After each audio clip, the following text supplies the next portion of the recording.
रात्रंदिन आम्हा युद्धाचा प्रसंग, अंतर्बाह्य जग आणि मन ही प्रसिद्ध ओवी जगद्गुरू संत तुकाराम महाराज यांनी लिहिलेली आहे. ही ओवी बाह्य जगातील संघर्ष आणि मनातील विचारांशी चाललेला लढा दर्शविते. इंद्रियांवर अंकुश ठेवताना आणि सांसारिक अडचणींचा सामना करताना जीवावर रोज आघात होतात, परंतु भगवंताच्या नामस्मरणाच्या बळावर या सर्व संकटांचा सामना करणे शक्य होते. हे अंतर्बाह्य युद्ध आहे.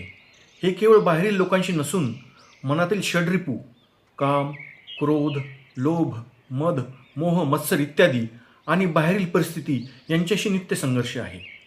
ही ओवी संकटांना न घाबरता देवभक्ती आणि आत्मविश्वासाने संकटाशी लढण्याचा संदेश देते.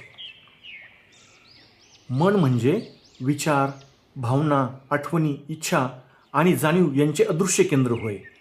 हा अमूर्त पैलू आहे जो आपल्याला अनुभव घेण्यास, निर्णय घेण्यास आणि जगाशी संवाद साधण्यास मदत करतो. आपल्याला माहिती आहे की मन हे अस्थिर, चंचल आणि भावनाप्रधान असते.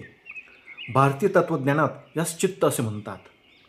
मनाचे दोन प्रकार पडतात. सचेतन मन सध्या सुरू असलेल्या विचाराशी संबंधित सचेतन मन असते, तर जुन्या आठवणी, सुप्त इच्छा, सवयींचा साठा म्हणजे अचेतन मन होय. जग म्हणजे पृथ्वीवरील सजीव, निर्जीव सृष्टी, मानवजात, समाज आणि भौगोलिक परिस्थिती यांची एकत्रित जाणीव म्हणजेच जग होय. हेच बाह्य जग आहे. तसेच तुमच्या शरीरातही एक जग आहे, ते म्हणजे इंद्रिय, हेच अंतर्जग होय. सारांश: बिकट परिस्थितीत न घाबरता किंवा दैनंदिन प्रसंगी निर्णय घेताना आपण ईश्वरभक्ती आणि नामस्मरण याच्या बळावर आत्मविश्वासाने संकटाशी लढू शकतो व हा दैनंदिन युद्ध जिंकू शकतो, असा आत्मविश्वास संत तुकाराम महाराज या ओवीद्वारे आपणास देत आहेत. धन्यवाद. जय जय रामकृष्ण हरी.